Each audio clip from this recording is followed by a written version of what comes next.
playing for the American League Championship. I don't believe it.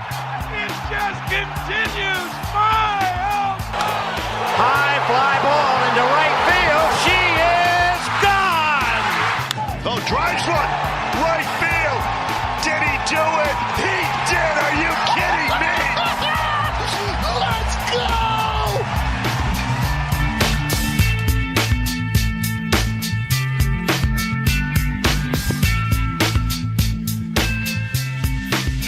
Welcome back to the FSS Plus podcast. Jason Churchill here with Joe Doyle. The amateur season rolls on. Spring camps continue for the big leagues, and we're down to 2, I believe it is, major free agents on the open market, and still they're Scott Boras clients just dangling out into the wind, left without a chair as the music kind of crescendos here. The season is almost upon us, and they don't have homes.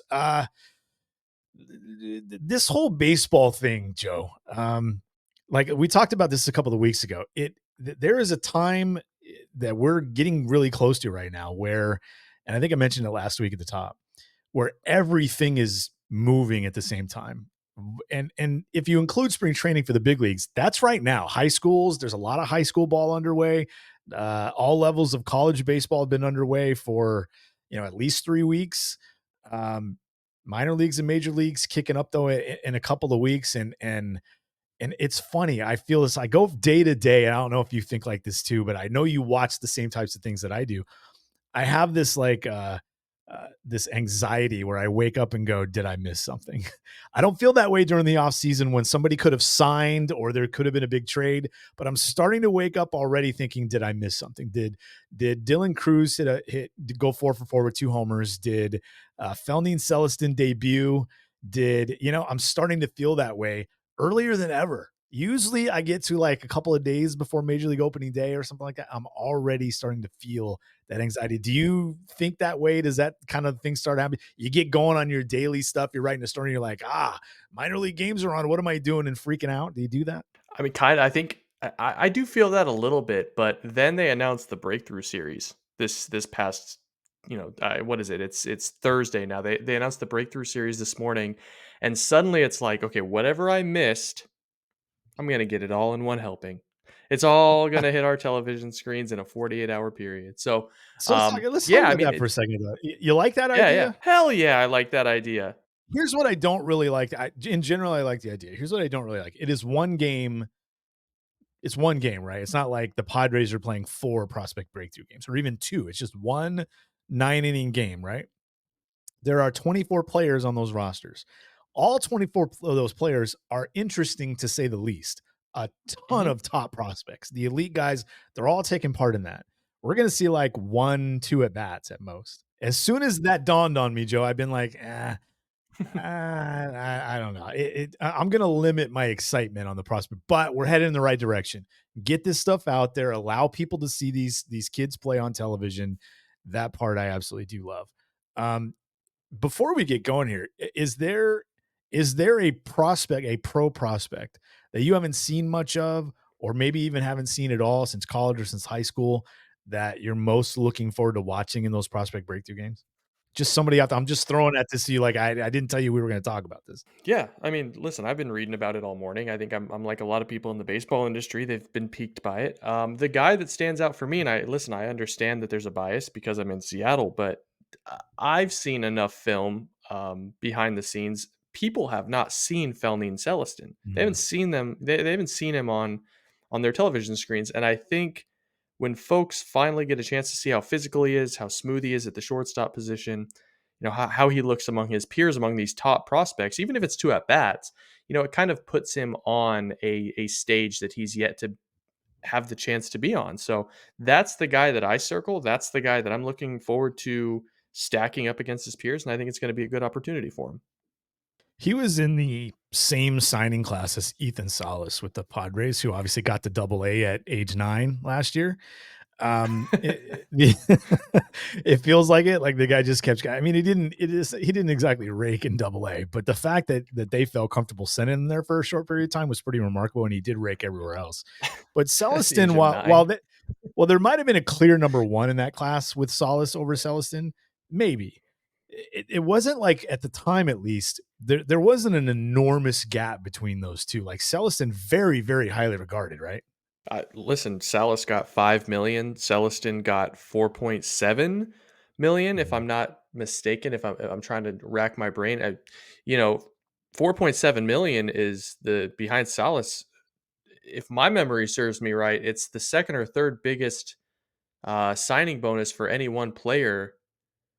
I know it was the second biggest that year. That year, I think Brandon Maia got 5 million as well, but I can't think of many other players in the last 5 or 6 years that got numbers that high. I think Dominguez got a lot of money too, but yeah, like I wrote this in our top 100 for future stars, and I know that it was a bit of a hot take, but I feel like Felny and Celestin was docked a bit for a hamstring injury that held him back. But and everything that we've heard and seen from those exhibition games where he actually got to play on the field, he was every bit the premium prospect that he was lauded to be. So it'll be nice to see him healthy on the field and playing ball.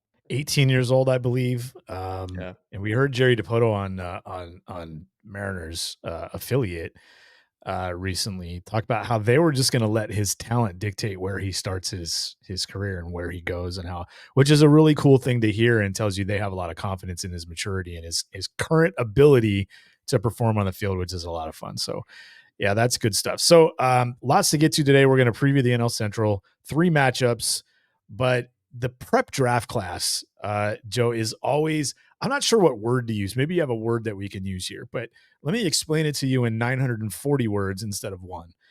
And I'm just kidding. I'm not going to make you sit here for 5 minutes.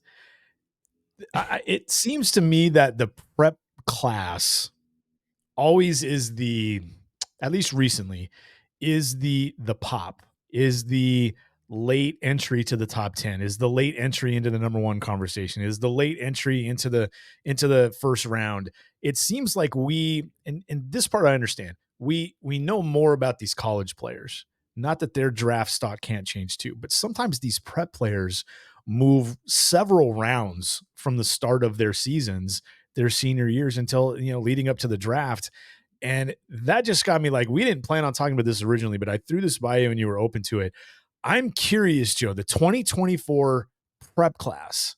Can you give us a couple of names? You had an update on, I believe it was February 6th, ranking your top, I believe it was 200 high school players for the Yeah. 2024 class. I'm wondering, since then, or maybe around that time, late winter, kind of moving into early in the season, if there are a couple of high school names you can give us, kind of outside Connor Griffin, because I think everybody kind of knows about Connor Griffin and his performance, and he got the 40 stolen bases in like an hour after his season started. So there are a couple names that we should know about that have moved up, that have performed really well, that have improved, that have gained the strength, gained the weight, and kind of are holding buzz right now, where if you were to put out a new board, they'd move up several spots. Can you give us a couple of names there? Because Yeah.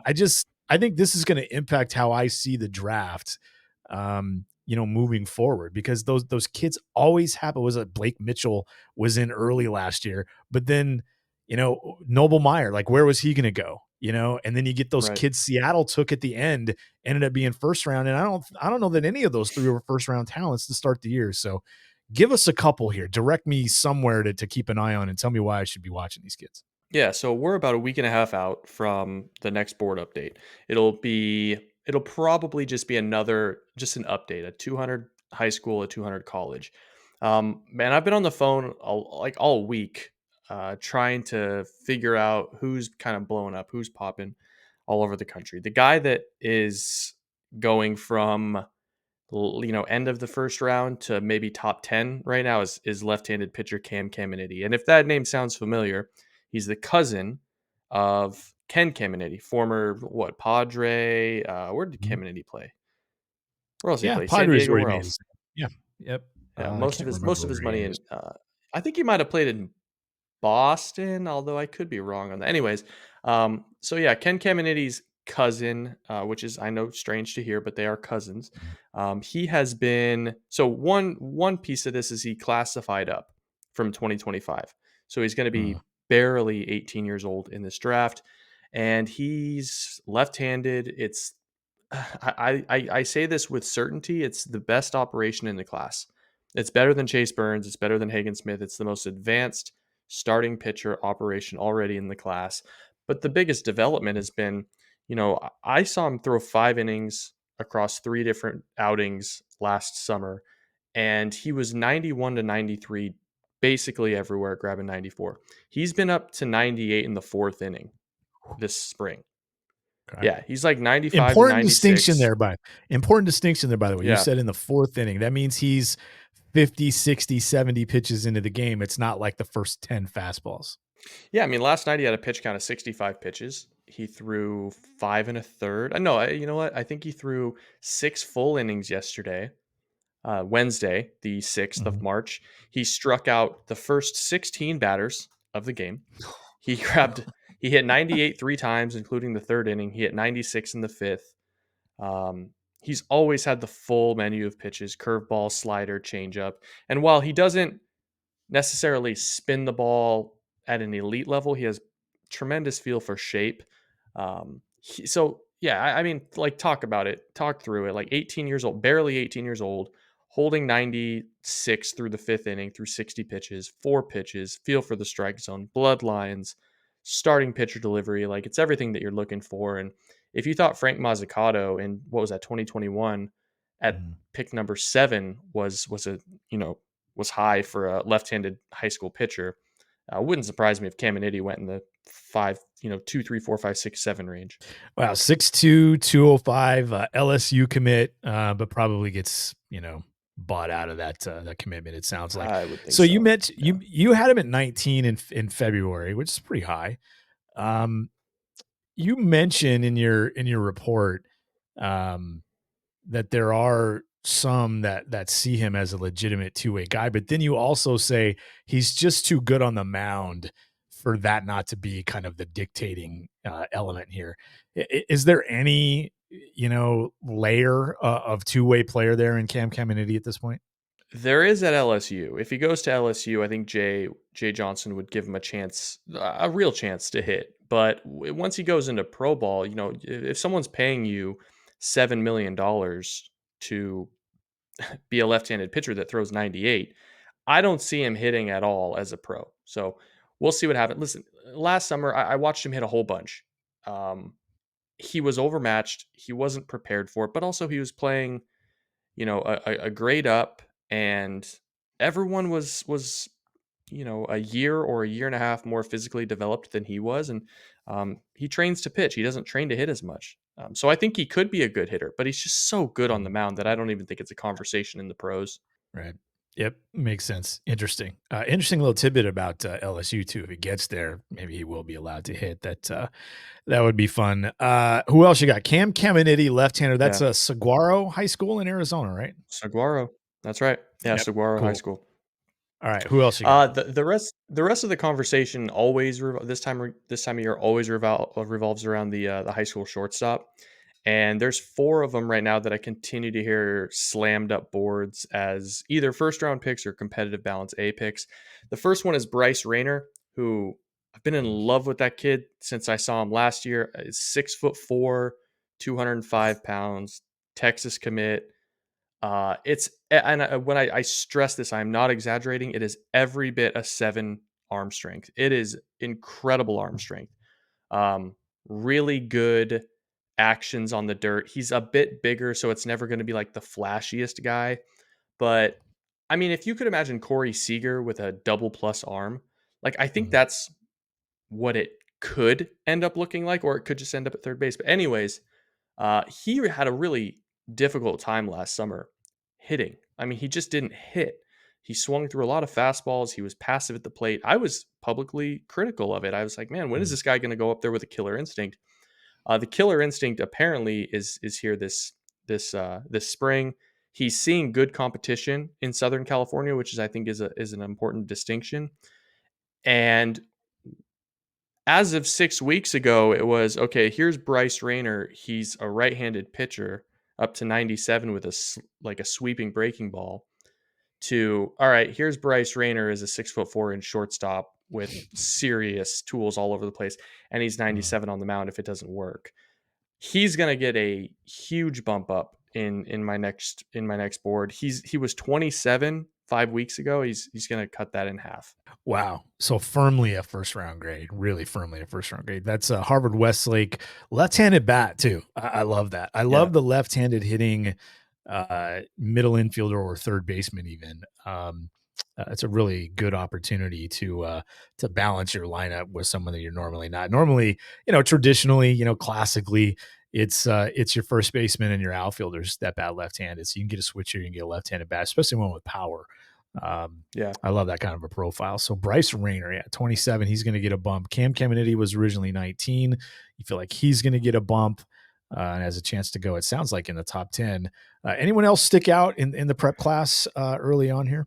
Yeah, so I'll give you 3 more high school shortstops that seem to be, pushing their way up boards, and we don't have to go into great detail on these guys, but Theo Gillen is a shortstop slash outfielder out of Westlake in Austin, Texas, another Texas commit, so he and Rayner both committed to Texas. Another 6 foot 3 inch, 205-pound left-handed hitting, prepster. He's super physical. Last year he was dinged up a bit and he couldn't really throw last summer, so he never played the left side of the infield last year. Scouts are still questioning the arm strength, but the physical athlete is so good that it might end up in center field regardless. Um, and when you're talking about 6'3", 205 pounds, he was already a very distinguished hitter, and now there's starting to be he's getting off his A swing, as they like to say. He's starting to show a little bit more of that game power. So keep an eye on him. A couple other kids. Wyatt Sanford is a 6'1", 180-pound shortstop out of Frisco, Texas. Texas A&M commit. Really got more chiseled over the winter. It sounds like he's added a lot more bat speed. Still moving really well. Another left-handed hitting shortstop. He's going to take a pretty significant jump in my upcoming board, and then a total pop up. And this might be unveiling this kid to the world. He wasn't on my top 300, and he wasn't even on my board, which was 780 names deep as of 3 weeks ago. So a shortstop by the name of Kellen Lindsay in Wauchula, Florida. He's a Florida commit, 2 sports star, 6'1", 175, right-handed hitter. 80 grade run times is what I'm hearing. 70 grade arm strength on the dirt. He never really hit for any power, and people still don't know if he's gonna like totally hit because he's very, very green. But I'm hearing like top 50 pick grades on Kellen Lindsay. So that's a name to watch Wow. out for. He'll make his debut on my board, and he's going to be, I mean, just by virtue of him being quote unquote ranked number 301 on my last board, he's going to be the highest riser Right. by quite a bit. That is the truest definition of a pop-up prospect maybe Yeah. I've ever heard. Wasn't even in Yeah. your on your radar, and then comes in, he's changed his physicality, and you mentioned his swing in your write-up. It's always the football player, Jason. It's always the Yeah. football player that doesn't do the tournaments, doesn't do the showcases, doesn't make his presence known, like just a league play baseball guy as a high school junior. And he got really strong this winter. And he's still, like I said, he's still only 6 foot 175, but he plays quarterback, committed to Florida. And I guess there's just been, I'm not even exaggerating. I guess there's been 11 scouting directors out to see him before March started. Directors. Wow. Yeah. That's So crazy. Yeah, not just area he's guys, a not just huge, supervisors, not just no, he's a checkers, the huge helium actual guy. directors. Wow. Amazing, incredible. Good stuff there. Really good stuff there. We like to talk draft as much as possible. I thought that was a good way to dig into it this week. All right, let's talk about the NL Central. Some big league baseball, if you will. The National League Central, Joe, first of all, do you even want to talk NL Central? Because me neither. I mean, I find it more boring than the AL Central, to be honest with you. I kid because I don't really care. Seriously, though, the Milwaukee Brewers, defending champs in that division, but they look a little different, this year. They finished 9 games ahead of the Cubs, though. That was one thing I didn't realize until I started thinking about the NL Central to do this episode, is that, the Brewers won it. They won it by 9 games over the Cubs, 10 games over the Reds. The Pirates were 16 games back at 76 and 86. And the Cardinals obviously won, 71 games and ended up being 20-plus games back. What a weird division. If you'd have told me, hey, the Cardinals won the division and the Pirates finished second and the Reds third and the Cubs fourth and the Brewers fifth, I'd have been a little surprised, but not entirely. Flipping that, in reverse, it's a really weird look right now. So a lot of these teams had a lot of work to do. Perhaps no one more than the St. Louis Cardinals. And that leads me to the first question here. Which of these teams did the most to improve their situation over the offseason for you in this division? Yeah, I mean, you kind of you hit it. I mean, I think it's the St. Louis Cardinals. Now we'll have a conversation about what the Cubs did, but really, I think what the Cubs did just kept them in neutral. I personally think Sonny Gray's hamstring notwithstanding, the addition of Sonny Gray, Lance Lynn, and Kyle Gibson gives that organization a floor that I don't think it necessarily had. Mm, And I think it changes the culture around St. Louis. For better or for worse, Nolan Arenado coming out and saying that it was a frantic culture led by young players that were getting away with everything last year. Whether you think that Nolan and Paul Goldschmidt should have done more to stave off that sort of culture is one thing, but I guarantee you, bringing in Lance Lynn and Kyle Gibson and Sonny Gray should let that thing be what it like. The Cardinals have always been such a baseball organization, a well-run organization, that hearing those sort of things come out of St. Louis was surprising. So for me, I thought St. Louis did the most out of any team to right the ship. It was a good roster. Like, I mm. don't understand how they were so bad. It wasn't a bad roster. It was just, it seems as though it was just toxic. And these are guys that can kind of turn that accountability and responsibility around. What do you think? Yeah, I look at that roster and I think just this wasn't a pickup over the offseason, but I think Miles Mikolas, while he did throw 200 innings for the second year in a row, the third time in his career, he's more of a mid rotation kind of number four. He had the worst year of his career last year. And I realize he's 34, 35 years old now. Um, but he's better than that, I think. So I think you're right. In addition to those, going out and getting some arms that you can rely on to give you innings, I think there'll probably be some sort of bounce back from Nicholas. And one of my favorite prospects in baseball, Mason Wynn, who was a two-way kid coming out of high school and huge arm. Looks like he's going to have an opportunity to make an impact early this year. The growth of guys like Nolan Gorman and Lars Nootbaar is there. I think Jordan Walker, Joe, I think he's going to mash. I think he's going to have a huge, huge year. And while that's not an off-season acquisition, I think the Cardinals have a chance to be really, really good. I think they're susceptible in some spots because Gibson and Lynn, it's tentative. They're older Yeah. guys. You talked about the hamstring with Sonny Gray. Lance Lynn hasn't performed in a couple of years very well. You like what he brings to the table, but he does have to perform, and he's a little older as well. So we'll see how that works out. But yeah, I do like the Cardinals' chances to be better. Their depth, I question though. I'm going to go with the Cubs though. I do like what the Cubs did. Bellinger back, team friendly deal. I think I might be high man on Shota Imanaga, and I think that's why I have the Cubs here instead of the Oh, yeah. Cardinals. Yeah. Hector Neris added to the bullpen. They added Michael Busch to the infield mix. I think on paper, the 26-man roster I think is the best in the division. How that plays out, I don't know. And depth, again, you can really question with the Cubs. I'd say it's pretty close with the Cardinals. Maybe the Brewers in terms of raw talent sneak up on them a little bit. Uh, it- to me, I look at guys like Cade Horton, for example. Can he make an impact this year? And I'm a big Pete Crow Armstrong fan, so I think he's going to make an impact. Not not a off-season acquisition, but I think the Cubs are in a position to do some really good things, and I really like what they did over the offseason. They kind of hit it, in layers a little bit. Let's add a piece to the rotation. Let's add a piece or two to the lineup, or a piece back in the Bellinger situation. Let's add a little bit to the bullpen and let's get a little deeper here, and then just rely on what they had last year coming back and performing. So I like what they did. I lean just a little bit to the Cubs there over the Cardinals, but both teams right up there at the top. The Reds didn't really do a whole lot. The Pirates really didn't do a whole lot. Um, but of those clubs in that division, I don't imagine it's going to be the Cardinals or the Cubs, Joe. But which club did the least for you to improve in the NL Central? It's hard to say it wasn't the Pittsburgh Pirates, right? I mean, Right.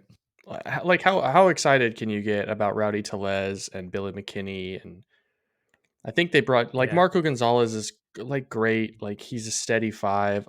Edward Olivares is in there now. Like I just I just for a team that has been as prospect laden as the Pirates have been for a while now, Mhm. I don't know when that organization thinks that they're going to turn the corner if they just simply will never ever spend any money, right? Can we just Like,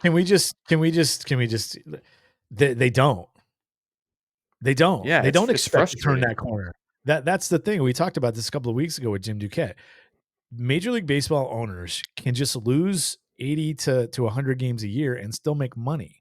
So what's going to motivate that particular type of owner to actually spend more money and try and win? Really nothing. Yeah. Ego, I guess, winning ego, wanting to win as much or more than you want to make money. They did that. Aroldis Chapman, Martin Perez to the pitching staff, Yasmani Grandal. Maybe give them some veteran leadership with Perez and especially Grandal. I don't know how much those guys are going to really perform. Like you said, McCutchen is back. This really does look like they were a 76 win team a year ago. It really sounds like this is about what can Henry Davis give us this year? What can O'Neal Cruz give us healthy? What can Cabrian Hayes give us healthy?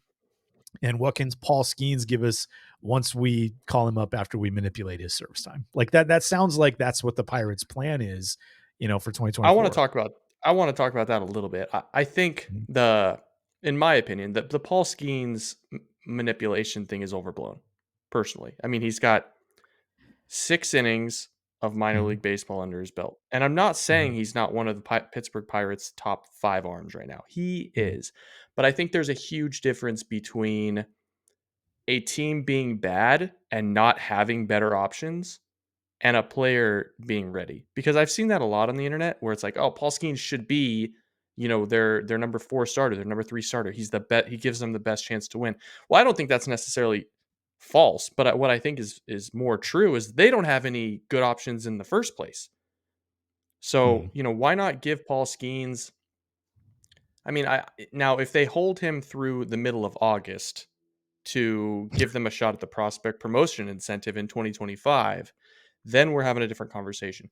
But Mhm. personally, I have no issue with Paul Skeens spending 2 months in the minors just to kind of get his professional feet wet before going to PNC. Now, I will If say, I the wanted to add one other piece. Go ahead. Yeah, go ahead. No, I was just gonna say if the evaluation of Paul Skeens is that he can't at least be a number 4 starter for you right now and cover 140 innings, then I completely agree with you. I don't think either one of those things is true though. I think he's ready to be at least that. And he went 129 innings last year combined between college and the very little he did in the minors. You can develop pitching at the big league level a lot easier than you can hitting. So I disagree there a little bit. But what else you got I there? guess. Well, so my other thing is with Paul Skeens, they're folding in a new fastball. They're adding in a cutter. I mean, they're tinkering with his entire arsenal, and I think they would rather expose him to big league hitters when he's comfortable Who is throwing those they though, pitches. I mean, Joe? look, Who, who is they though? When you I say mean, the they Pirates are are supposed to be the ones doing it, right, but like, look sure. at it The this way: like, Pirates why the why Pirates are expose him? doing it in and that's the same group of people that are like, "Yeah, he's not ready." That's all I'm Yeah, saying. I guess It's listen, certainly he not as got egregious as some of it's the manipulation we have seen in the past. I will no. absolutely admit that. That is absolutely But true, you're right.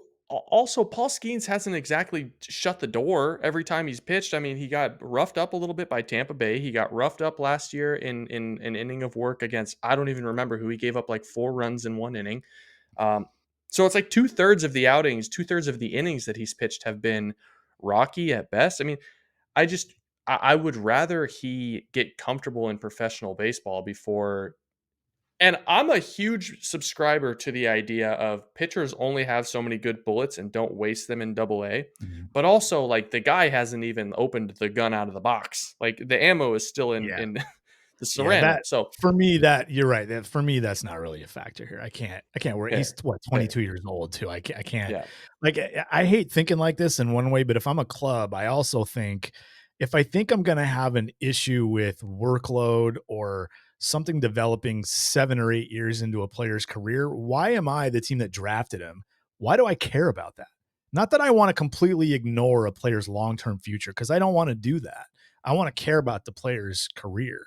But for my team, I don't really care what happens to Paul Skeens after my control years of him, to be honest with you. Again, I don't want to abuse him. I don't want to hurt him, but I'm not worried about like, well, the bullets, man. Let's get them like immediately. Like you do have to take care of the player some. And I think doing it the way you're talking about takes care of the player more than just like, well, there's only so many bullets, so we're going to get him in the bigs. I absolutely agree with you there. The Pirates Yeah. are a really fascinating team this year, though. There's a lot of young guys. Brian Hayes wasn't healthy last year, but in the games he played, he was starting, looked like he was turning a corner at the plate. We know he's really good defensively.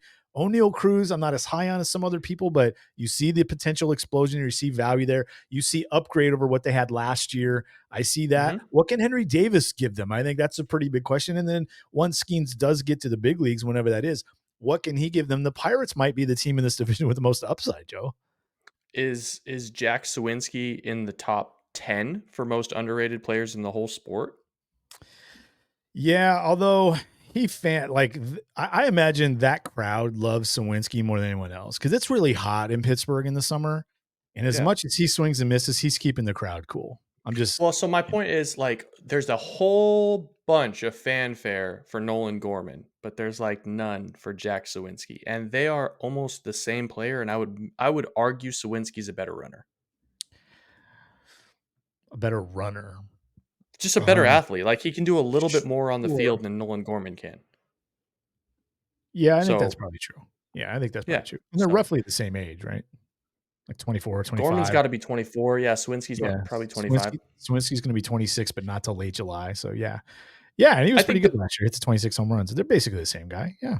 yeah, they're basically the same player, and I think Gorman is seen as like this premium primo young, budding star, probably because of the pedigree that he came with coming out of the draft. I get that, but they've essentially been the same player, and I would argue Sawinski's been better coming up through the minors than at times with the swing and Mhm. miss concerns than Gorman was. But backtracking a little bit here. I think the Corbin Burns deal, while it made the Brewers worse, saved their offseason. And that might be a hot take. But if they went into this season with Corbin Burns in that rotation, I think they would have probably had the worst offseason in that division. But the fact that they were able to get 6 years of Joey Ortiz, the fact that they were able to get a competitive balance A pick, which is like Mhm. what is that, like a $4 million value in the draft? I mean, I know it's not a great draft, but that's a ton of value in the draft. And Milwaukee can choose whoever they want with it. And then I'm trying to remember the other guy that they got. It's totally blanking on me now. Yeah, that's the Um, 34th overall pick in the draft. They got DL Hall also in that deal. DL Hall, yeah, we've talked about how DL Hall could Mhm. be, Josh Hader Redux. So, If you were to bet um, here, if you were a projection system and you're hedging all of the playing time, injury, development, performance, you're hedging all those angles. How much does that Burns trade, not compared to keeping Burns, but just, yeah, from zero, how much does Ortiz and how much does Hall help the 2024 Brewers? yeah, I think you would agree with this. I think they're worse in 2024 without Corbin Burns. Sure, but let's just say they still had Burns, But in but the they had long run, Hall and like just Hall and Ortiz just in 2024. How much can those two guys actually help the club this year? Not compared to Burns. Like remove Burns from the yeah, equation. yeah. I mean, they're still both so young. I mean, DL Hall, they've both just gotten their exposure to the big leagues in spurts, right? Mm, Like it doesn't seem like either one of them has been up for like more than a month and a half at a time. yeah. Neither one of them has carved out a significant, like steady role at any given time. So I don't think 2024 is necessarily the year where both of them are going to pop off. But and I don't, I would be surprised if either one of them was a 2-win player.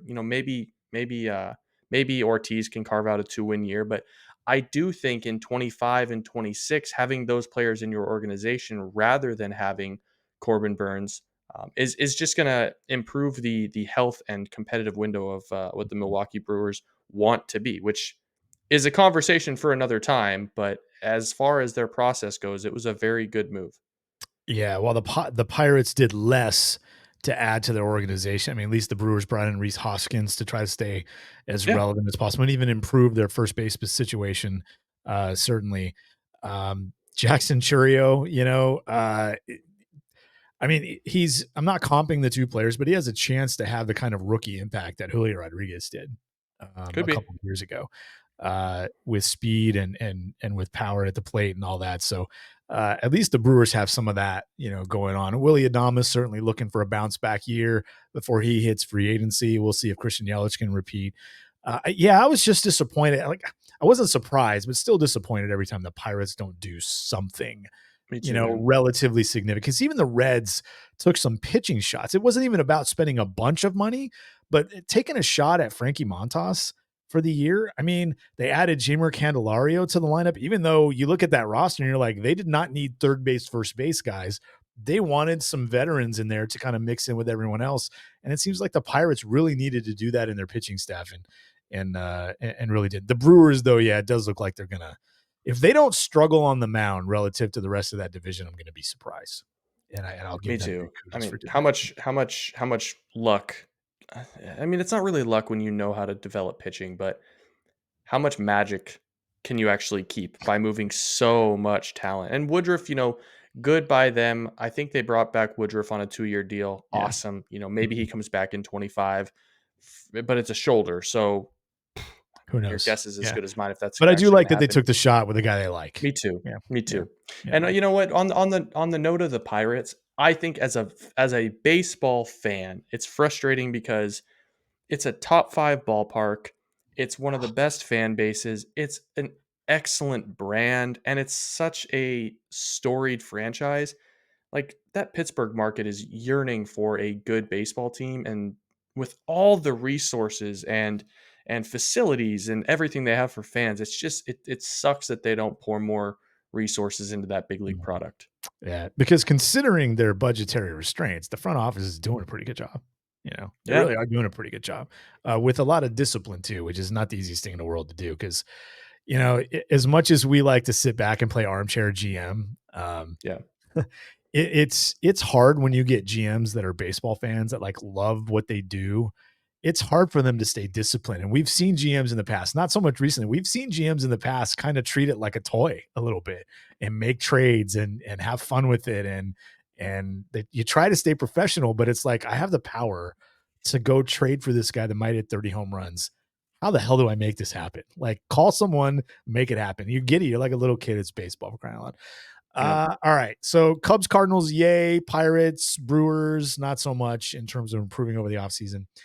A little on the same lines. Which teams do you have? This is a difficult question to answer because for me, the answer is not really any of them. But which team's GM relative has the hottest seat of these groups? And when I say GM, it could be a president of baseball operations here. I kind of want to flip it to you first. I answer all these questions first. I want to hear for Yeah, you yeah, because this is different. This is different than the AL Central. I yeah. think there are genuinely some guys who now I never want to. It's the old cliche. I don't want to see anyone lose their job, but there are some Right. guys that the clock is kind of ticking here. I'm going to leave out Pittsburgh and Cincinnati. I don't think Pittsburgh should make a change. It's really difficult when you get a small market team to kind of judge whether there's a hot seat here, Hmm. whether it even exists. You know what I mean? Because they're not spending money. So to some extent, the owner is just like, as long as we make money and we're relevant, that's what makes the owner happy. And that's how the GM or the president of baseball operations guy keeps his job. But I'm going to go Jed Hoyer here, and here's why. It's not a hot seat. Really? I'm going to say right off the top, it's not an actual hot seat. I don't think any president of baseball operations or GM in the division, there's an actual hot seat. Maybe not even a real warm seat. Okay. The Cubs have not made the postseason in Hoyer's 3 seasons after taking over for Theo Epstein, but his stamp was already on the club. I wanted to go, well, Theo didn't leave him, in a great spot, but Jed Hoyer was the GM for like 5 years before that. So his stamp was on the club already. It's been 2 losing seasons, 71 and 74. And then last year they won 83. If there's any sort of a warm seat in this division, it has to be Jed Hoyer. I'm not saying it actually is. I just think it should be. Again, it's not really a hot seat, but it may be the warmest in the division. Milwaukee's not making another change this quickly. And I just don't think the Pirates are in that spot either. And the Reds, I mean, what's the only other shot? John Mosaic in St. Louis? It seems like there's no chance of that happening unless you're going to tell me different, Joe. I just think Jed Hoyer is probably closest to that, at least as we sit here today. I actually do think it's Mozeliak. And the reason I say that is because he has decided to roll with Oli Marmol, Mhm. which after what happened last year and all those culture conversations, if that toxicity isn't fixed in St. Louis, I think John Mozeliak is going to be looked at as you decided to roll it back with Oli Marmol, even Mhm. though players spoke out against him, in April and May of 2023. If things don't quickly move in the right direction in St. Louis, I think that could be a sweeping change type of a Mhm. situation. Um, but besides that, like Matt Arnold's not going anywhere. Like you said, I don't think Jed Hoyer is going anywhere personally, especially because they just hired Hawkins to help out over there. And then in Milwaukee, they just hired Pat Murphy. Like there's a lot of Mhm. new change that has taken place recently, and especially with Matt Arnold in Milwaukee, finally kind of putting his fingerprint on that organization Mhm. with David Stearns gone. I can't see him going this Yeah, early. me either. So yeah, I mean the one for me would be Mozeliak, Mhm. but I'm The two also not. teams that might have the best current rosters, by the way, are Yeah, the yeah. two teams we mentioned. Yeah. Well, and that comes with expectations, right? But the Mhm. other thing is like the Cardinals are never quick to make a change, so I'm always So surprised when they let anybody go, anyways. yeah. Yeah, they were obviously the Cardinals were obviously awful in 2023, and there's really no excuse for it. They haven't been out of the wild card round, by the way, since 2019. So that's got to play into this conversation Yeah. as well. All right, before we get to the player, I want to start. We're going to reverse this from divisions past. Who wins it? Who wins this division? Who are you picking to win the division? Man, this is a tough one. It This is. is a tough one. This does feel like another kind of open bar. I'm going to take the St. Louis Cardinals, and I'm going to take the Cardinals because I think we get bounce back years for Arenado and Goldschmidt. I think we get Mhm. bounce back years for Lance Lynn and for Kyle Gibson. I'm not saying they're going to be what they used to be, but I do think that they could be steady, Mhm. low number threes that kind of keep that ship moving in the right direction. And hopefully Sonny Gray isn't out too long, but certainly don't expect him to be the Cy Young caliber player that he was for the Twins. But again, if you have three number threes in your rotation with some guys coming up that could break through, I think they might have enough pitching, um, and they've got enough young talent that began to break through. Like I spoke about Nolan Gorman. I think he's going to have a really, really big year at the plate. Still don't know if he has any value on defense, but he could be a 3.5, 4 win player at the plate by itself. So I'll Sure. take St. Louis. Yep. I'm sticking with the Cubs. I think they had the best offseason in the division. I think, by a hair or two, I think they have the best current 26-man projected roster in the division. I like Justin Steele and Shota Imanaga at the top, even though they're probably going to throw Hendricks or Tyone, in between those two. They have some depth at the back end with guys like Wicks and Smiley if he can stay healthy. And I kind of like that bullpen. I kind of like Mark Leiter Jr. and the addition of Hector Neris, even though I don't like the contract itself. And it's Michael Bush at first. You get Cody Bellinger back. Uh, Christopher Morel can certainly hit the ball out of the ballpark. Nico Horner and Dansby Swanson up the middle. There's a little bit of depth there too. What can Nick Madrigal bring them in a reserve type role? Maybe I like what they're bringing to the Ian Happ, obviously in the outfield.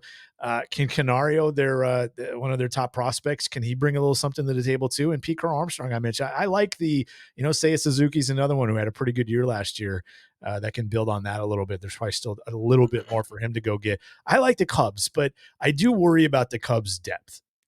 Just about Mhm. everywhere. I do worry about that, but I also worry about that with the Cardinals. So the two teams with the two best rosters, at least for me, have the most depth issues as well for me. So I could see this being a 3, maybe a 4 team race for most of the year, and then those two teams, as long as they stay relatively healthy, maybe pulling away in July, August, and September. We may have a really nice traditional race between the two big time rivals in the Cubs and the Cardinals. At least that's what I'm hoping for. At least that's what I would be predicting at this particular point. So you got Yeah. the Cardinals, I got the Cubs. Interesting. How Interesting. about this? The Cincinnati Reds. They're right in the middle, right? Mhm. I think we both agree they're very young. They need all these guys to take a step. if you take, at least for me, if you take Sonny Gray and put him back in Cincinnati rather than St. Louis, Mhm. does that single move do enough for you to put Cincinnati at the top of that division? Because It it could. might for It, me. it, it could, which brings us to our last question about this division. Which player in this division, if he does what we believe he can do realistically, can he turn this division around and change the pick that we just made for winning the division? Which player is that for you? Who's the pivotal player in this division? It's I mean, Hunter Green for me. It's Hunter Green for me. literally, It's dude, like that has to be the guy for exactly the has to be. reason you just said. If he gives you, if I told you right now, Hunter Green's going to be healthy for at least 28 starts, Mhm. how many wins do you think the Reds get? I mean, if you tell me he's healthy for 28 starts and he is the high number 2 that we think he can be, I Mhm. think you kind of like floor them at 80, right?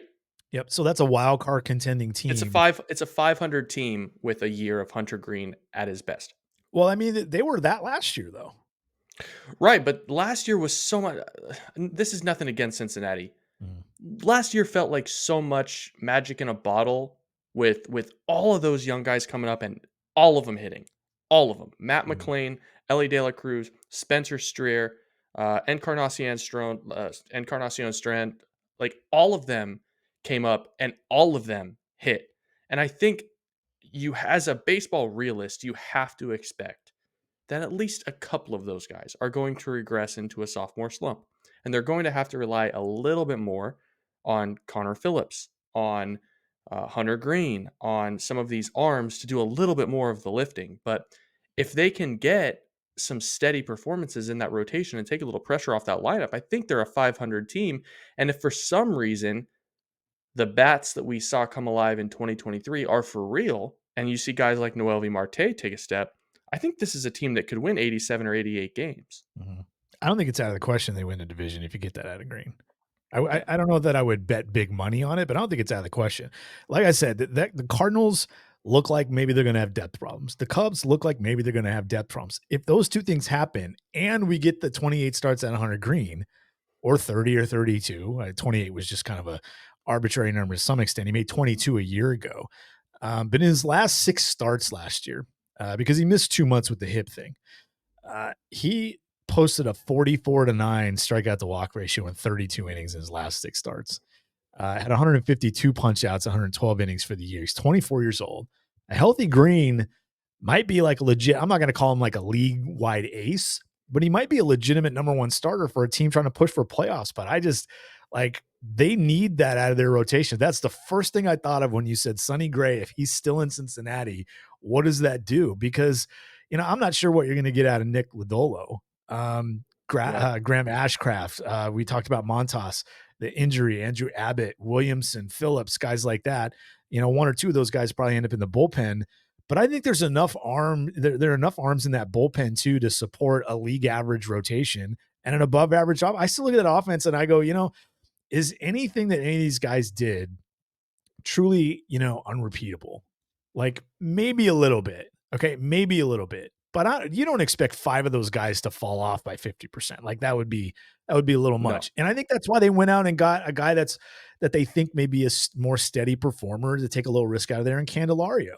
A pretty good year last year. He's more of a hit tool guy than a power guy. I think maybe that buys them a little bit of margin for error with some of those younger hitters, and maybe they have to go out and make another move for that kind of a guy over the offseason. But I really like that Reds team, and to be honest with you, none of it has anything to do with Ellie De La Cruz. This is not I love watching that guy play. It's Matt McLean is pretty good. Noelvi Marte has a chance to be pretty good. Spencer Steer can hit a little bit. Encarnacion Strand can hit a little bit. Will Benson's showing signs. TJ Friedel's one of my favorite players in Major League Baseball. Jake Fraley is a good role player. He's starting to show. Tyler Stevenson, Jonathan India. There's just a lot of talent on this team. And if they get league average pitching, I'm in on the Cincinnati Reds. Hunter Green's my guy too. I'd love to disagree with you, but as soon as you said that, I was like, boom, that's the guy I made a note of too. He can make an absolute, what is he, 6'5", 240, throws 100 plus miles an He's hour a and monster. literally misses bats. Like, can we just see a healthy season from Hunter Green for baseball's sake? Forget the Reds for a second. I think that Yeah, would be it a lot of feels fun. like it does feel like ever since he was taken at the top of that draft, we just have never gotten a steady, like, this is Hunter Green. Like, settle in, grab a Coke, like, buckle up. This is Hunter Green. It's always been like, hey, here's a month and a half of Hunter Green, and oh, now he's gone. Here's a month and a half of Hunter Green, and now he's gone. Yeah, absolutely. Yep. I'll also say this, like this question that we threw in there, I'll take the blame for it. If you don't like the whole pivotal player question, I can't imagine you don't. But if you don't, blame me for it. You can make a case for a lot of guys. You can make a case for Cade Horton in Chicago. You can make a case for lots of prospect. You can make a case for if Cody Bellinger somehow returns like 90% of the way back to where he was in his best years. You might think that's far-fetched, but he's done it a couple of times. So it's not completely out of the realm of possibility. And the fact that the two of us, Joe, without talking about it beforehand, would land on the same guy on a team that we're not sure makes the postseason without this guy at all. Yeah. To me, that's pretty funny. I love that. That's good I stuff. wish it was Mitch. I wish it was Mitch Keller. I wish it was, but unfortunately, he could be a 6.5 win pitcher, and I just, maybe it gets him to 78 wins, 76 wins, but Yeah. that's the Yeah. frustrating part of They this. they seem like they need Hayes, O'Neal, Skeens, and Keller to kind of do their thing, Right. kind of maybe do something they haven't done before to get them there.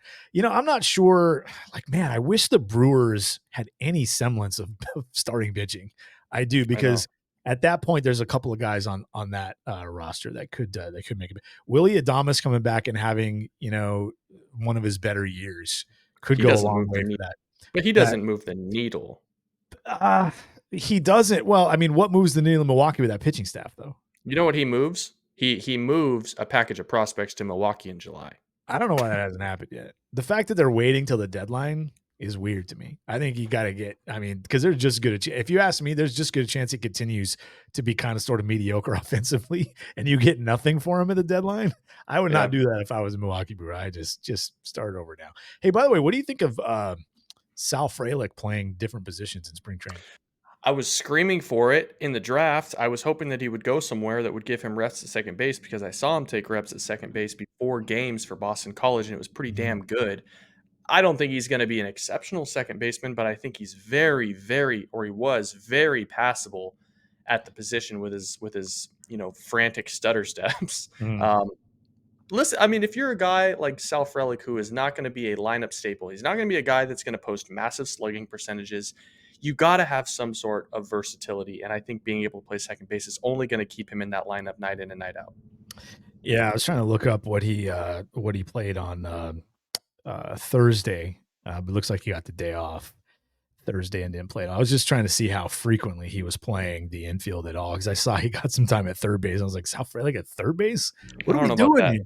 Yeah, what But are we it's doing here? It's not a good infield arm, but Like or that. it wasn't. Maybe it's better now. Weird. Yeah, it's like, that's weird. I mean, there are lots of situations around baseball where teams should probably be doing this with Sal Frelick. Good memory, by the way. Sal Frelick coming out of the draft, it was like, is a team going to let him play second base? Because that changes things a little bit. He's got the it's funny, in the outfield, he's this dynamic wonder boy, and on the infield, it's like Marshawn Lynch, with a dirty diaper and bow-legged. It's like Abraham Toro, man. It's a very different player. It just doesn't look right. Yeah. It just doesn't look in Yeah, place, but he does have good hands. He can play the position. Yeah, he's obviously very good in center. I do not believe he's played infield at all, even in the minors, in the Milwaukee system. So that's interesting. All right, so that's the NL Central. We'll see how that goes. Now, knowing, not you, Joe, I'm not gonna throw you under the bus. Knowing how good I have been at picking winners this year, going back to my NFL season, the Pittsburgh Pirates and the Milwaukee Brewers will battle it out for this division. The Cy Young will be won by someone who I've never even Marco heard Gonzalez. of. Yeah, or Marco Gonzalez, right? That's just been the way it's going this year. We'll see if I'm a little better at baseball than I am with football, but I don't think that's the case. I really don't think that's the case. All right, the weekend is on us. It's right here in front of us, which means watching MLB draft prospects in college baseball games, and just watching college baseball in general, because it may be the most underrated level of the game of baseball out there in organized sports. But we do this every week. we have identified the three, what we feel, or at least I feel, are the three biggest matchups. And then I throw them at Joe, and Joe says, yep, I get it. Here are the players you need to watch. Here's why this is a game to watch. But before we dive into that, this is a great time to remind everyone, Joe, thanks to your work, you can now go to futurestarseries.com and pick, choose, and toggle which games you want to watch based on the prospects and their rankings in Joe's latest update to his draft board. So go to futurestarseries.com and click the draft prospect streaming HQ link in the menu right under the header. It even allows you to click into the stream. I love this. Joe put that together, and it'll update when Joe's board updates. The new rankings will come through that as well. It's a great tool, Joe, and that's something I've always strived to be. So I'm kind of jealous of the tool that you built for the streaming. I'm you a tool. I'm But I'm not a great tool. No, I'm nobody jealous ever said that. No, you're Definitely just not a a great big tool. a big tool, yeah, gigantic tool with an H. There's an H in there somewhere because the it doesn't work that way. All right, three matchups, Joe. The first one, Texas at Texas Tech. Now there are 7 players in your most recent top 300 from this game. Texas at Texas Tech. And from those rankings, it starts with outfielder Jared Thomas of Texas. Tell us about Thomas and who else to watch in this matchup this weekend. Well, I wish I could tell you about Jared Thomas, the outfielder, but because Texas has had a hard time putting together a program and a consistent offensive lineup, he's once again playing first base for the Longhorns, which is a shame because he's an above average runner with very good instincts, but alas, here we are. No, Jared Thomas, like very Seth Smith-esque. It's 6'2", it's 195 pounds. It's he can hit left on left. There's power, there's hit, there's an elite approach. Very good number 2 hitter at the next level.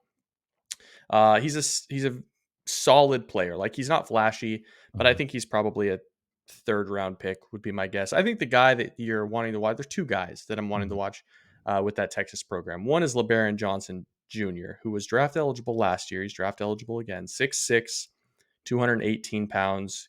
He actually might be bigger than that now, but it's up to 99. I might have said this on last week's show or on a different podcast, but last year he had the highest release height of anybody in college baseball. And he throws a cutter and a disgusting split finger. So keep track of him. I think he probably profiles as an 8th inning guy at the next level. But the guy that I think everybody is very intrigued about with that Texas program is Jalen Flores, who's a draft eligible sophomore. He'll barely be 21 years old. And he was very streaky last year, but he's hitting for a ton of power this year. We're talking about a 6'5", 6'4", 205 pound, right-handed hitting college shortstop who projects to play shortstop. The actions are very good. I think I have him listed as a third baseman because he played mostly third base last year, but he shifted to shortstop. So if you're looking for a guy that, has the tools to maybe jump into the 2nd or 3rd round, it's probably Jalen Flores. Honestly, I think there's more interest at Texas Tech. A lot more position players that just thump. Like Kevin Basil is their catcher. He's probably a 3rd or a 4th round pick. Owen Washburn is actually Jared Washburn. If you remember Jared Washburn, it's his son. Wow. All right. I know, man. I'm tired of getting old. Like, I watched Jared Washburn. You're tired of getting old? You're 26 years old, for crying out loud. I could rent a car when Jared Washburn was pitching for the Mariners. There's these checkpoints that I'm tired of referencing back toward. So Jared Washburn's kid is playing for Texas Tech. Really good second base outfield type with a ton of thump from the right side. I don't like this. Here's what I don't like about it. I don't like it from this standpoint. Owen Washburn is hitting? Get out of here. Yeah. How are you not? You're Jared Washburn, who had a pretty good major league career. He was never great, but a pretty good innings guy. He was a pretty good pitcher in the major league. And your son is hitting? Get out of here. I don't like it. I don't like it. I think he should be disqualified. And right-handed, no less. No. What is that? Yeah. Owen Washburn, blame your mom. It's not Jared's fault. It's not Jared's fault. This is very bad. Frustrating. Tell me about their catcher. Tell me about it. How do you pronounce his last name? Basil. Tell me about Basil, because I noticed that he DHs some as well, and that may just be to keep his bat in the lineup and to not overwork him. But does he project to catch at the next level? Yeah, so the reason that he hasn't caught is he's been a little bit dinged up, and he didn't even get the opportunity to catch last year because I believe Hudson White was their starting catcher, Mm-hmm. and he was so good that he ended up taking a big NIL deal to go to Arkansas. So Basil's 6'1", 200 pounds, really thunderous bat, and that's kind of why you're going to see him at DH. But he's been a little bit dinged up. I think he's got a chance to catch at the next level, and I think he's a third or a fourth round pick. But I think, raw power, pure arm strength is kind of the selling tool there. I don't think he's going to be a distinguished defender, but college catching generally does pretty good in that 3 to 6 round range, and he squarely fits into that pool. Yeah, tell me about Kyle Robinson, the right-hander for Texas Tech. He's made 3 starts heading into this weekend, 20 strikeouts. He has walked 8 batters in 14 in the third innings and given up 5 earned runs.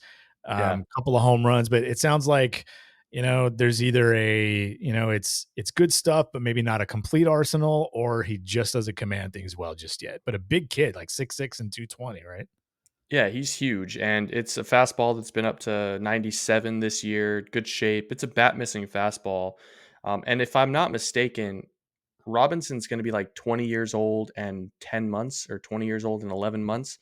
So Mhm. he'll be very young for this class. But yeah, I mean, you hit the nail on the head. Like, he's moved into this full time starter role, and the strikes just haven't been great.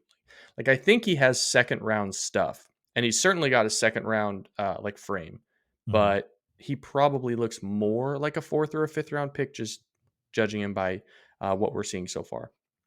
Gavin Cash is the other one. He had him initially ranked 185 over the winter, listed as a first baseman for Tech, and he's off to an okay start, hitting 313. But he does Yeah. have 4 home runs and 5 doubles. Is this a swing and miss thing? Like, he just swings and misses a little too much, and if he cleans that up, maybe he jumps up the boards a little bit? Pretty much. And it's a first base thing. If he's a huge kid. He's like 6'3", Mhm. 225, not a ton of athleticism there. Big college bat, but when you're a first baseman with some swing and miss concerns, it kind of limits how draft like the sex appeal of your draft prospect ranking. So Right. I think he's probably more in that 5 to 8 round range right now, but he got so hot last year. It wouldn't surprise me if he climbed back up. Gavin, that's a great name too, by the way. It is. Gavin Cash with a K. It's Cash with a K. I mean, that's just Yeah. incredible. Get out of here with that. He's no Chase Cash, but It feels as like some of these guys get to pick their names. That's what it feels like. I didn't get to pick I yeah. like my name, but I didn't get to pick it. And I think I like the name Cash. Can we just, yeah. All right, let's move on to the next one. Virginia at Miami. Now there are 6 total players from your top 300 in this. In your original rankings, Ethan Anderson was the first guy on that list. Is he still, 2 questions there? Is he still the top guy in this game? And he's listed as a catcher / first baseman. How real is the catcher part of that scenario? So I was talking to a scout about that this week because, he played behind Kyle Teal, and I think I mentioned him on this podcast before the college baseball season started. And the scout that I talked to said the bat still looks good. He's been unlucky with the bat, but he's still, he's not swinging and missing. He's hitting everything.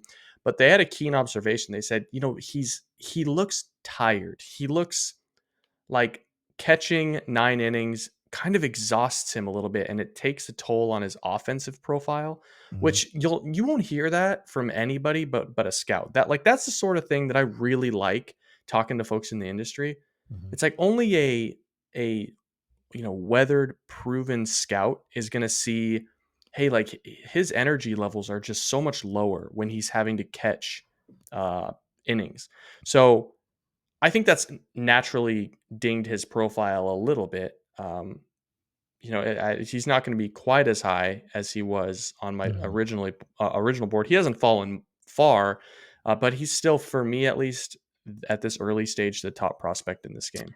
Yeah, off to a little bit of a weird start. 13 games, 259, 370, 382. But you see the 9 walks against just 7 strikeouts, and in about 64 plate appearances, it looks like. Just the 4 extra base hits, so you want to see more power out of that, right? That's going to be big for Ethan Anderson moving forward, I imagine. Has to, especially if there's first base risk. Like, he's going to have to slug. Who else on that Virginia club should we be watching? I'm hoping you're going to get to their second baseman, or at least the guy who projects to play second. Griff? Griff Yeah. O'Farrell. What Yeah, another Griff is great fun. name, right? Another fun name. Yeah, he's a tiny guy, 5'11", 175, scrappy, gritty. He's always dirty. He's Jay Buhner's kind of guy, right? The all um, Buhner team. I love it. yeah, he's just he's the spark plug. He's the table Mhm. setter. He's high energy. He's a very, very good shortstop. I have him listed at second base because he doesn't have like tremendous arm strength, and he's Mhm. just probably going to shift over to second base at some point at the next level. But the kid can really, really hit, and he can really run. So as far as college baseball goes, he is one of the more enjoyable players to just watch play the game. Yeah. Also not off to the best start, hitting No, 281, but he does have 3 bombs. You play middle infield, man, any power you give, I don't want to say it's a bonus, but that's going to help your profile a lot. And he can run a little bit. Is this a guy who projects to steal 20 plus bases a year? Is it oh that yeah, kind of speed, that kind of base running? Yeah. yeah, That, and he's probably like a third round safe type of a player. Honestly, if we're talking about Virginia, that lineup is just so crazy deep with Anderson and O'Farrell. Casey Saki looks like he could be a second, third, fourth round third baseman or right fielder. Harrison Didowick is an outfielder over there that's sophomore eligible that will be on my next update. I actually thought he was 2025 eligible, but he's eligible by just about a month for Mm, 2024. So he'll be on there. And then uh, honestly, I think the headlines for Virginia start in the 2025 class where Henry Godbout is a second and third baseman who I have at number 23 overall in 2025. And then mhm. I got a Kobe Mayo comp yesterday on Henry Ford, which is a tremendous baseball name. He's off to a great start. He is, 415, 9 extra he, base hits. That dude's yeah, you mentioned Godbout though. That dude is so far 19 for 39 with 10 yeah. extra base hits. And get this, 11 walks, no strikeouts. Henry Isn't that Godbout. crazy? Virginia's my favorite college baseball team this year. The names on this Didowick, I mean, Griff, Godbout, Saki, get out of here. The UVA's winning it all based on name. There's But look there at that, are there 11 are walks and no strikeouts. That is nuts. It's crazy. There are a few college programs that I particularly like following just because they only recruit certain players with certain names. Like Boston or not Boston College. Yeah, Boston College is the same way. Like it's the most Italian names that you will have ever heard. So incredible. Miami is the same way. Like it seems like Godbout. they just like find exclusively Cuban players and like Mhm. plug them in and they're always really really good. And I guess that's what we're going to get with Virginia now, just like English names, like settler type names. Godbout, Does Henry Ford. right, Henry Ford of all. Yeah. So does Virginia have anyone on the mound, by the way? I know you have uh Jay Woolfolk ranked in your top 300. Um it doesn't appear he's pitched much. Just oh, there he is actually. Yeah, he's just walked a bunch of guys. I had it sorted by walks and didn't see it. So he struggled a little bit, but Woolfolk's their top arm. Yeah, we talked earlier about how Caminiti can hold velo. I think the hope for Woolfolk because he's also a quarterback at Virginia. The hope was that he was going to be able to transition into a starter role and hold the 93 to 95, touch 97 that he's shown in the bullpen. But it's been almost exclusively 90 to 92 in Mhm. the second and third inning. So he's moved back into that eighth and ninth inning role. But again, like this is like it's all in 2025. Colin McKay is a top 100 left-handed pitcher for Virginia in that class. Jack O'Connor is a very good, steady starting pitcher for Virginia in the 2025 class. Like it's a program that is so set for the next few years to just continue to stay on their competitive ways that if you're someone that's looking to get into college baseball and have a run with a team that is going to be good for like 3 years at least, I think Virginia is as good a bet as any. Interesting. Over on the Miami roster, there's at least a couple. You mentioned Lorenzo Carrier, I believe a couple of weeks ago, maybe it was last week. Um, Being an interesting player, he's a big dude, like what, like 6'5", 230. I think you Yeah. called him a physical freak of nature, which is an amazing thing to be called. Tell me I've about never what been Miami called has that. to offer. I'll never be called that. I'll never be called that. I So, wish my wife would just call me one time, call me a physical freak of nature. Um, no, I mean Carrier's off to a like it's a weird start. His slash line isn't so bad, but his metrics aren't very favorable. Mhm, But the raw power is so huge. This is another thing where, and this is what I love about college baseball. If you're wanting to root for Miami, look toward 2025 because mhm.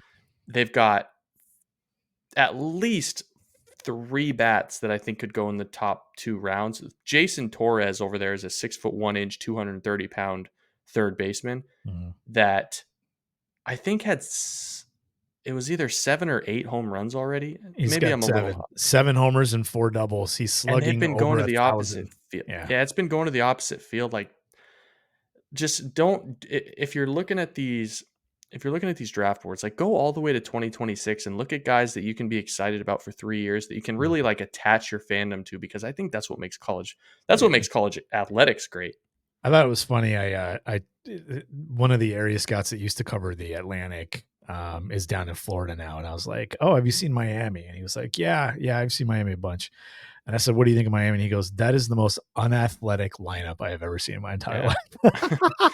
Is that the yeah. case? Like I know about Flores a little bit, and we've seen some of the other the other names in there. You get there's a lot of like sluggers in that lineup, aren't there? Yeah, it's a lot of bulldog. Like their second baseman Blake Sear is like 5'9", 200 pounds, and Mhm. he's just like, it's not the most athletic lineup to watch. Lorenzo Carrier is, I last I looked, he was playing some center field for him, and he's like 6'5", 230 pounds. Like they live and die off the off the long ball a All little right, bit. here's the matchup of the week. I think as we move away from Virginia, Miami, Duke and Wake Forest, and it isn't just for the total. There are 8 players in your top 300 on these 3 rosters. It's the potential matchups on the mound that are really, They're really so good. interesting in Wake Forest. Start with the pitching matchups there, and who's going in that Friday night matchup. And I mean, maybe Santucci, and I know you're going to talk about him. Maybe he's one of the more underappreciated guys from a fan standpoint in this draft so far. It's the two best lefties in the country. Jonathan Santucci at Duke against Josh Hartle of Wake Forest. I think that's what we're going to get, unless Wake Mhm. Forest moves some things around. I mean, it's been Josh Hartle on Fridays all week. Yeah, I mean Santucci's up to 96 with a devastating slider, and he's yet to even, according to him, he's yet to even show the changeup, and the changeup was really good last year. Mm. So, Wake Forest is scoring like 14 runs a game. It seems like every time I turn them on. They're just so deep, dude. We'll see whether or not Santucci, like, this is a statement game for Santucci. He's been Mm. so good all year, despite only showing 2 pitches, which does, like, scouts write that down. Like, hey, he's only showing 2 pitches. I don't know how much we can actually judge this guy off of 2 pitches, but he's been really, Mm. really good. And Josh Hartle has been a little bit more shaky, but it should be, you would hope, a low scoring, just good old fashioned baseball game. Yeah, Santucci so far. The numbers when we like to see numbers, and like early in the year it's hard to judge too much. They play a lot of smaller schools and stuff, but Santucci in his 3 starts, 17 innings, no runs, no earned runs, 7 walks, 31 strikeouts. Um, that's a pretty good line, and you don't scout off the line, but even the line tells us this is a guy we should be watching. Tell us a little bit about Hartle. Um, I know he doesn't necessarily have the big velocity like at least he didn't come into the year that Santucci is showing. But tell us about Hard, more of a kitchen sink guy, but not exactly Marco Gonzalez either. Not too different from Mhm. Marco Gonzalez, to be honest. The assortment of pitches is kind of similar. So it's a four seam that's generally 90 to 91. I think he'll, brush 93. And he's been that way since high school. Like, it's just never come along. But really, really, really good cutter. Like a cutter that could get guys out tomorrow at double A. It could freeze up guys at double A tomorrow. He's got the curveball, he's got the changeup. Like, he'll really mix it up. I think from a scouting perspective, like if you're looking for a guy that's going to go high in the draft, The fact that Hartle didn't take that step in terms of velocity, at least not yet, will probably limit his upside a little bit to being a number 4 at the next level. That is going to rely on pitchability, kind of like Marco did. The comp that I got on Hartle a couple weeks ago is Jeff Francis from Colorado, if you guys remember that. Yep. So Yep. good pitcher, Low angle yeah, guy. Yeah. Hit the yep. ball.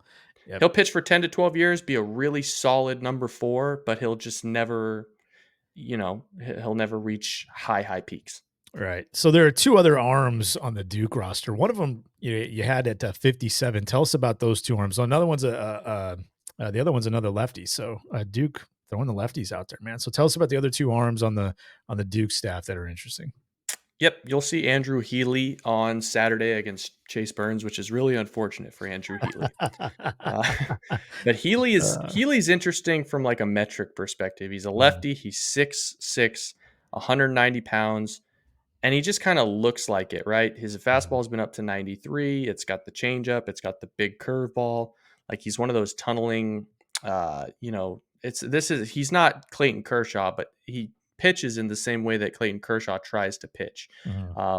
So he'll have to be really, really good against Wake Forest to slow them down. I don't think Healy is I think he's more of a middle of day 2 arm, but And we'll this see. sounds like it's more of a difference with like Wake. Wake has a basketball tradition, but Wake is a baseball power. Duke will always be known for basketball, and I think that's the difference we're seeing in the Saturday matchup there. You get one school is more of a baseball school, one school really isn't, and that's the difference. Because the Friday night matchup is amazing. Like I kind of wish it was, Santucci and Burns, but Hartle is good enough. Who's the third guy on the Duke staff that's interesting? 2026 kid. And for my money, the Sunday matchup is better than the Saturday matchup. I think, I could be wrong, I think Chase Burns is going to chew through that Duke lineup on Saturday. Just because the stuff is just way too big for college baseball. Even if you don't think he's a starter, it's way too big for those college baseball guys. But on Sunday, Duke throws out Kyle Johnson, who's a 2026 true freshman. I'm going to put out a 2026 rankings. Right now, we have 100 college baseball players to watch for the 2026 class that's published on the site. I'm going to put out a top 100. Like, I'm going to list them out based on what I've seen so far. Kyle Johnson right now is the 15th ranked prospect, and he's actually the 11th ranked college prospect in the 2026 class. Massive two-way guy, like huge raw power from the right side, can play a mean outfield, 70 grade arm in the outfield, and then on the mound it's up to 94 with 3 pitches and a slow heartbeat. He's going to give Michael Massey for Wake Forest, who could be a top 50 pick, every bit of he's going to give him a run for his money. Interesting. So Wake is absolutely loaded. We got a couple of guys in the in the 3 guys, I think, in your original top 10. Start with the top guy. Start with the first baseman, who's not off to a great start. Yeah. I mean, he's just not getting anything to hit. And I was hoping that Nick Kurtz was going to be, I don't even know. Like, he's not chasing outside of the zone. He's running like a 22% walk rate or something. Like, he's just not getting 16 anything. walks in 12 games. Yeah. Yeah. He's just, I mean, to his credit, he's not chasing outside of the zone and he's taking his walks. But yeah, like, this is a guy that has number 1 pick overall upside in 2024, 6'5", 240 pounds. It's like Jim Thome is the comp that I've gotten. But who knows if he's going to get the chance to really show off the numbers that he wants to. He has Seaver King hitting behind him, who's a top 15 pick in this class as well. It's just people would rather pitch to Seaver King right now. Yeah, and King doesn't have great numbers either at this point, 255, but he does have the 4 home runs because he's getting more to hit. Getting back to Kurtz for a second, he has struck out just 8 times in 60 plate appearances. So this is a guy who does a little bit of everything. So I get the Jim Thome thing here. Huge power, a lot of contact, really rare, and the guys that can do that are some of the best hitters in the game. So where does Seaver King end up defensively? That's a good question. He played shortstop at Winthrop, and they've bounced him around second base and center field at Wake. Scouts that I've talked to say that he could be an above average center fielder. Like, he's got some feel for for the position. So I think Mhm. that's probably where he ends up. But it wouldn't surprise me, especially coming into the year, people throwing the Mookie Betts idea on him, like, hey, let's bounce this kid Sure. in a utility role, a Swiss Army Mhm. knife. So he's been good. Like the batted ball data has been really good.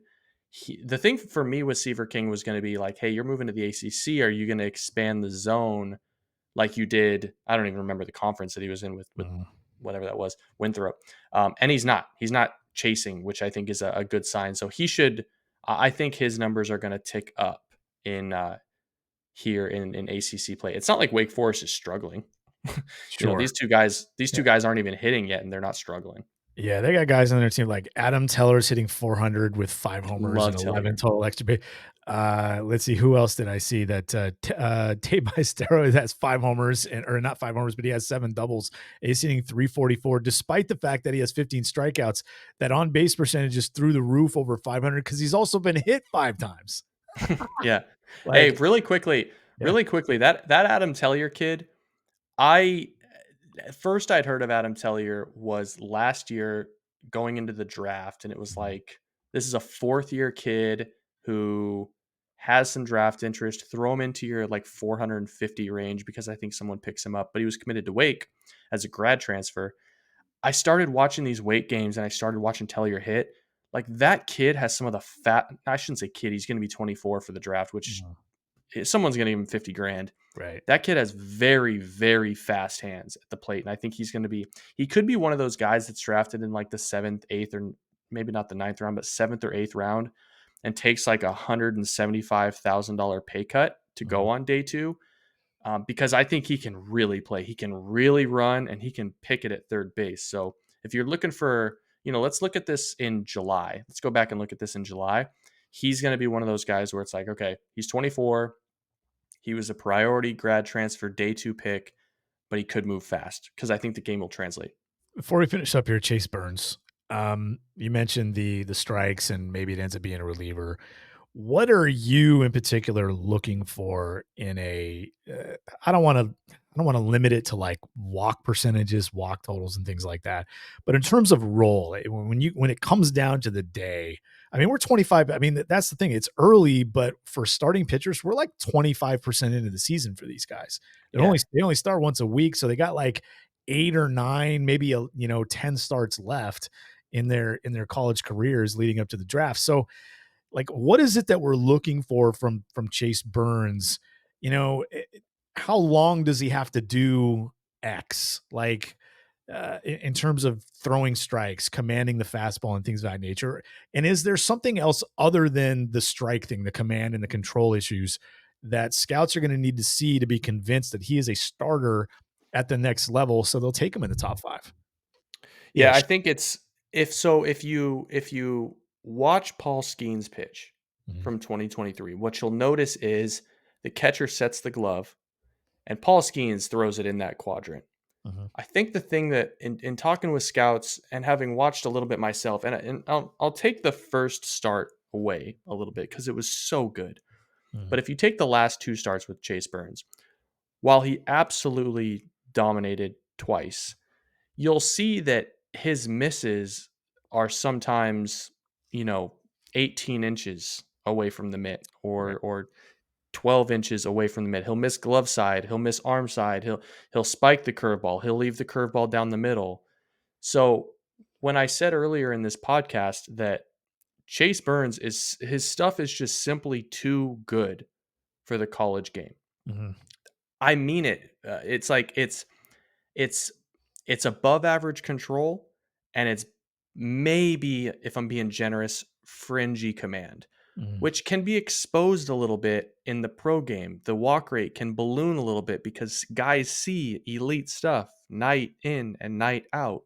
So I think what Chase Burns needs to do, and I really think it's the only thing that he needs to do, outside of maybe showing the changeup a little bit more in the ACC, is he needs to command the baseball. Like if he's going to be a heavy fastball guy, throw it on the top rail over and over and over, just hit the mitt. If he's going to be a curveball guy, land it in the zone when the catcher asks to land it in the zone. Spike it when they want to spike it. So showing actual feel for commanding the baseball and not just blowing it by guys is it's the same. It's like the Brody Brecht effect. Like mhm. You can walk if you're Brody Brecht, you can walk 6 in 5 innings and give up 1 earned run, because if you're around the strike zone the rest of the time, nobody's going to put your pitches in play. And Right. that's Chase Burns too. Nasty stuff. All right. I'm going to start asking you this. Not every week yet, but to finish out the show, I'm going to ask you this. The Cleveland Guardians have the number 1 pick. You only have the data you have to now. You're the Cleveland Guardians. Who are you? And we're talking about slot dollars-ish. Okay. Let's not get too funky here. Who are you taking at number 1? Assuming that that all the players would sign for about slot. Who are you taking at number 1 today if you're Cleveland? I think my opinion stands where it was 3 weeks ago. I think I would take Travis Bazzana. The numbers are good. The performances are good.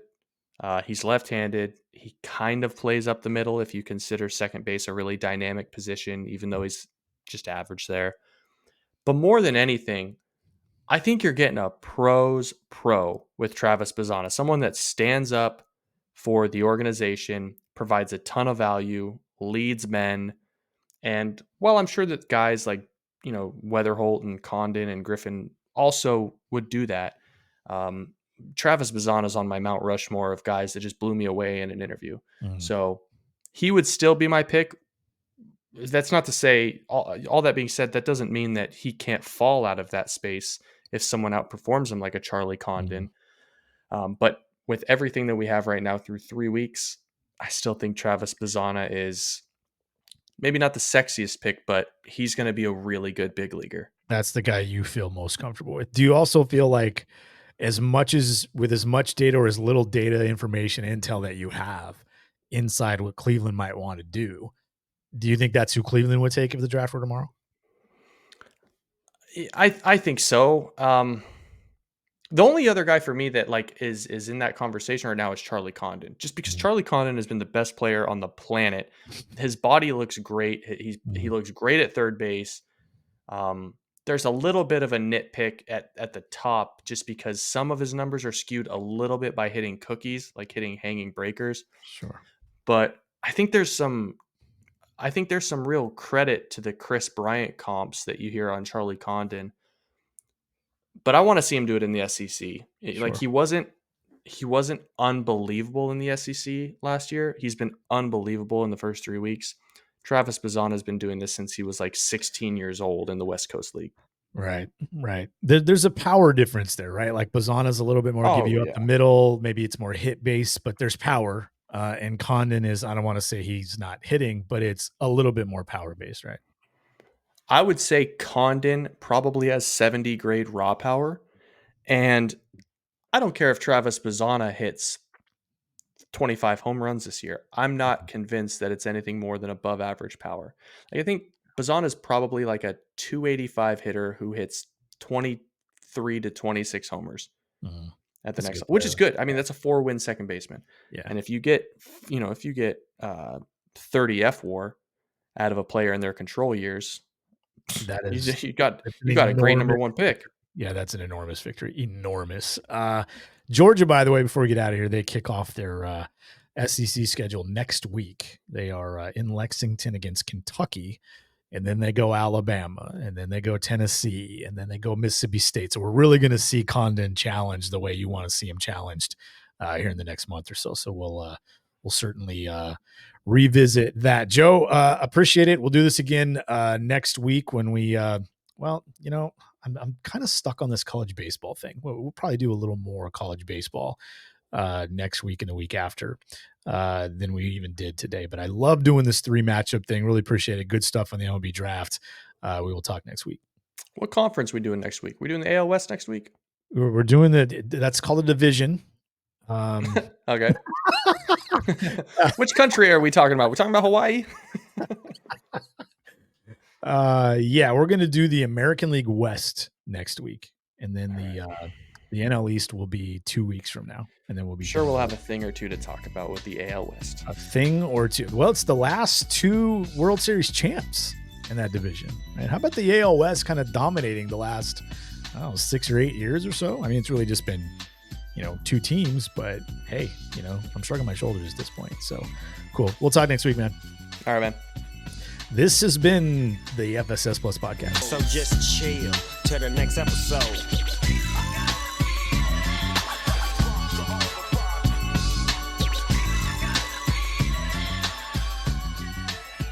Falling back on that ass, what a hellified gangster lean. Getting